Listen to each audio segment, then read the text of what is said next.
up, everybody? Colton, Sulley, Batacao, OU Daily. We just watched one of the craziest games in OU Texas history. I mean, every game OU Texas is crazy, guys, but this one rivals 2021 in my opinion. 100%. This is a huge.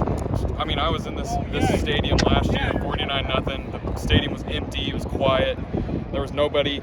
Today, barely made it to the press conference. There were so many people still around. Just a huge celebration for OU. Talked to Brent Venables and Dylan Gabriel after the game. I mean, this is one of Dylan Gabriel's best games of his career, Jason. I think obviously the stat line isn't, there for in terms of like career numbers, but just the moxie, the calmness that he showed in the pocket, the ability to use his legs. I mean, obviously that final play there, 4-yard touchdown pass to Nick Anderson. It doesn't get any better than that. And I remember I told Colton in the press box, I looked at him to the right, and I was like, that could be a Heisman moment. Just phenomenal play from him all day, especially with OU's back against the wall. I mean, I didn't think that they were going to do that. I don't think Colton did either, which was insane, but I think that's probably the most complete game he's played all year. Yeah, Brent Venables called Dylan Gabriel the calmest quarterback he's ever been around. He's obviously been around Heisman winners such as Jason White, Sam Bradford, but and he likened this team a lot to the 1999-2000 teams. I think using his words, that team was a bunch of misfits, but just the grit that they play with, and I was really impressed with the defense. I mean, they come out here first drive, pick off Quinn Ewers. I think the next drive they recover a fumble, which was called back, but then they recover another fumble later on, get another pick.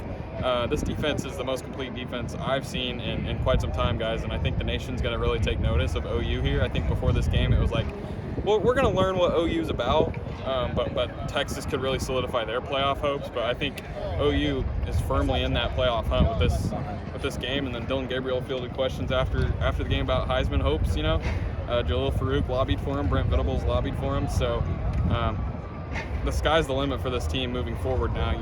It's only halfway through the season, 6-0. We've seen OU teams in the past go 6-0 and have some big wins and then drop one to a team they shouldn't. And there's a tough UCF team coming to Norman in 2 weeks after a bye, but going to Kansas. So a lot of work for this team yet, but 6-0, just knocked off the number 3 team in the country.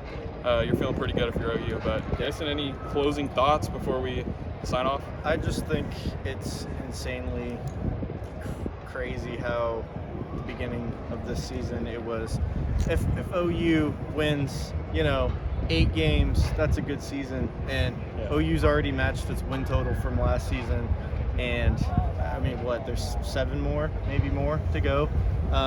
This team has gone from we'll see what they are, but now that they're in the national title conversation, I mean, or at least playoff conversation, like you said, this year the national title's kind of wide open, and Bama's not the same as they usually are.